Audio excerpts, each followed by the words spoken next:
कहते हैं कि एक साम्राज्य को खड़ा करने में कई पीढ़ियां लगती हैं, लेकिन उसको बर्बाद करने के लिए एक ही उल्लू का पट्टा काफी होता है। जैसे कि अमेरिका को महाशक्ति बनाने के लिए कई राष्ट्रपतियों ने पापड़ बेले होंगे, मॉरल और इनमॉरल्स की परवाह किए बिना फैसले लिए होंगे। लेकिन आज अमेरिका के वर्तमान राष्ट्रपति पता नहीं कौन से नशे में अमेरिका को बर्बाद करना चाहते हैं। और अगर दुनिया में सच में किसी को लगता है कि ट्रंप अमेरिका के लिए दुनिया से लड़ रहे हैं, तो आप मुझे बताइए, अमेरिका कौन से बिजनेसेस के दम पर महाशक्ति है? क्या अमेरिका में आम इंसान के जरूरत की चीजें बनती हैं? नहीं, अमेरिका के बिजनेसेस हैं हथियार मार्केट, आईफोन जैसी companies, Facebook, Insta, YouTube, Netflix जैसी एप्स, जिनका एक छत्ता राज है दुनिया में और मोनोपोली है इन कंपनीज की पूरी दुनिया में। तो इन चीजों के दम पर अमेरिका सुपर पावर है, ना कि मैन्युफैक्चरिंग के दम पर।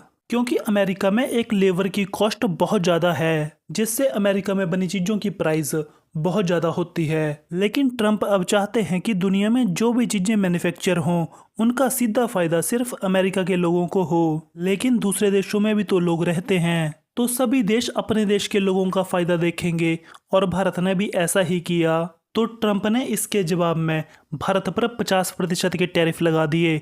इनफैक्ट भारत ही नहीं, बल्कि ट्रंप ने लगभग दुनिया के हर देश पर टैरिफ लगा दिए, जैसे कि कनाडा पर 35%, चीन पर 25%, यूरोपियन यूनियन पर 15%, जापान और यूके पर 10-10%। अब ट्रंप ने भारत पर यह बोलते हुए टैरिफ लगाए कि भारत रशिया से ऑयल खरीद रहा, जिसके कारण रशिया के पास पैसा आ रहा है और रशिया उस पैसे के साथ यूक्रेन से युद्ध लड़ रहा है। जबकि ट्रंप ये भूल चुके हैं कि अमेरिका खुद रशिया से 2024 में $300 करोड़ का सामान खरीद चुका है, जिसमें सिर्फ 130 करोड़ की खाद थी। मतलब ट्रंप चाहते हैं कि भारत रशिया से ऑयल ना खरीदे, क्योंकि रशिया उस पैसे से युद्ध लड़ रहा है। लेकिन भारत उन अमेरिकी कृषि प्रोडक्ट्स को भारतीय मार्केट का एक्सेस दे दे, जिनसे रशिया को प्रॉफिट हुआ है और जो यूक्रेन पर हमले के लिए डायरेक्ट दिए गए थे जानबूझकर, और ये सच में जानबूझकर दिए गए हैं। आप मुझे बताइए, क्या अमेरिका दुनिया में खाद किसी और देश से नहीं खरीद सकता था? अगर तुम भारत जैसे डेवलपिंग नेशन को ये बोल रहे हो कि तुम ज़्यादा पैसे पे करके तेल खरीद सकते हो, तो क्या अमेरिका जैसा डेवलप्ड नेशन ज़्यादा पैसे देकर खाद नहीं खरीद सकता? अब सवाल उठता है कि ट्रंप ऐसा क्यों चाहते हैं कि भारत रूस से तेल ना खरीदे। तो ट्रंप जब राष्ट्रपति पद के लिए खड़े हुए थे, तब उनको चाहिए थी फंडिंग, और वो फंडिंग प्रोवाइड करवाई थी यूएसए की बड़ी बड़ी ऑयल कंपनीज ने। इन ऑयल कंपनीज ने $26 बिलियन रिपब्लिकन पार्टी को दिए थे चंदे के रूप में। और ट्रंप इनकी बुआ की मासी का बेटा तो है नहीं, जिसको राष्ट्रपति बनने के लिए फ्री में सेवा कर दी इन्होंने, क्योंकि अब ट्रंप की पार्टी सत्ता में आ गई।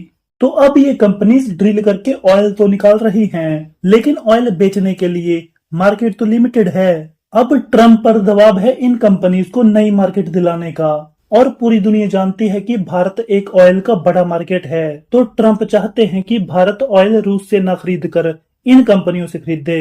अब सवाल उठता है कि ट्रंप के ये कदम अमेरिका के लिए कैसे घातक हैं।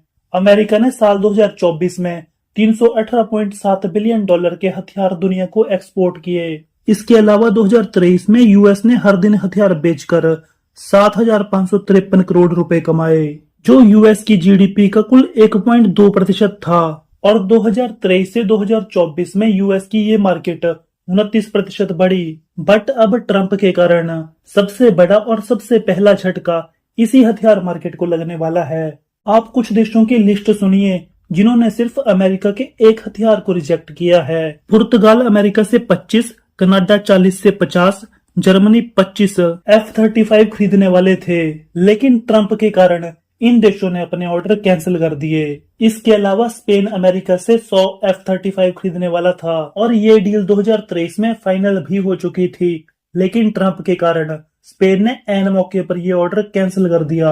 मतलब ट्रंप किसी भी देश पर कोई भी कार्रवाई करे, दूसरा देश सबसे पहले अमेरिका की हथियार कंपनी को टारगेट कर रहा है। स्विट्जरलैंड भी 24 F-35 खरीदने वाला है, लेकिन सुनने में आ रहा है कि ट्रंप के कारण ये ऑर्डर भी कैंसिल हो सकता है। इसके अलावा भारत भी अमेरिका से F-35 खरीदने की सोच रहा था 35 से 40 की मात्रा में, लेकिन ट्रंप भाई साहब की कृपा के कारण मुझे नहीं लगता कि अब ये हो पाएगा। और ये सब जो ऑर्डर कैंसिल हुए हैं वो सिर्फ एक हथियार की बात हो रही है, और बाकी जो हथियार कैंसिल हो रहे हैं वो तो अलग हैं। जैसे कि इंडियन नेवी ने अमेरिका से एक डील की थी जिसमें भारत अमेरिका से 6 P-8I एयरक्राफ्ट खरीदने वाला था, लेकिन भारत ने अब इस डील को होल्ड पर डाल दिया। इसके बाद अमेरिका की दूसरी सबसे बड़ी कंपनी है एप्पल। आईफोन की दुनिया में बहुत बड़ी मार्केट है, तो ट्रम्प चाहते हैं कि आईफोन अपने प्रोडक्शन अमेरिका में करे, लेकिन आईफोन को अमेरिका में मैन्युफैक्चर करना बहुत महंगा पड़ेगा, तो कंपनी ने अमेरिका में प्रोडक्शन करने से साफ मना कर दिया। लेकिन उन्होंने अमेरिका को खुश करने के लिए एक दूसरा दांव चल दिया। उनका कहना है कि वो आने वाले समय में अमेरिका में $100 बिलियन का अतिरिक्त निवेश करेंगे, क्योंकि उस कंपनी को पता है ट्रम्प कितना भी कुछ बोल ले, लेकिन प्रोडक्शन करना चीन और भारत में ही फायदेमंद रहेगा।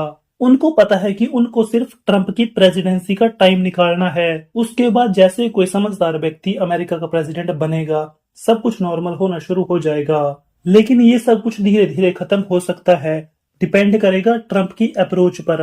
ट्रम्प कितना आगे जाते हैं टैरिफ को लेकर, क्योंकि अभी भी कुछ महत्वपूर्ण सेक्टर हैं जिन पर ट्रम्प ने टैरिफ नहीं लगाए हैं, जैसे कि इलेक्ट्रॉनिक्स पर, दवाइयों पर टैरिफ नहीं लगे हैं। तो जो बात अब बोलने जा रहा हूँ उसके होने के चांस ना के बराबर हैं, बट फिर भी चांसेस हैं। हो सकता है कि भारत आने वाले समय में अगर अमेरिका भारत के सर्विस सेक्टर को नुकसान पहुंचाने की सोचता है तो भारत अमेरिका की एप्स पर क्रैकडाउन शुरू करे, जैसे कि भारत ने चाइनीज ऐप पर किया था, जैसे कि यूसी ब्राउजर, इसके अलावा टिकटॉक, जो कि अमेरिका के लिए एक बहुत बड़ा झटका होगा। लेकिन बात यहाँ तक पहुंचेगी इसके बहुत कम चांस हैं, तो इसकी बात तब करेंगे जब होने के चांसेस होंगे। अभी भारत को ये सोचना है कि भारत इन टैरिफ से कैसे बचे, तो इसमें सबसे बड़ा योगदान होगा भारत की गवर्नमेंट का। इंडियन गवर्नमेंट को छोटे उद्योग को अपनी तरफ से 50% सब्सिडी देनी होगी, ताकि इन टैरिफ्स का बोझ बिजनेसेस पर ना पड़े और व्यापार के लिए नई मार्केट ढूंढनी पड़ेगी, जैसे कि यूरोप में और ज्यादा व्यापार करें, इसके अलावा अफ्रीका महाद्वीप में भी व्यापार करें, और भारत को ये सब कुछ जल्दी करना होगा। बाकी एक कंडीशन ये हो सकती है कि भारत ट्रेड डील को लेकर ट्रंप से बात करे, बट मुझे नहीं लगता कि भारत झुकेगा और ट्रंप जैसा जिद्दी इंसान मानेगा ऐसे। तो ये खींचतान तो चलेगी अभी मुझे लगता है, बाकी आने वाले समय में क्या होगा ये तो समय बताएगा। आई होप आपको वीडियो अच्छी लगी होगी। वीडियो देखने के लिए धन्यवाद।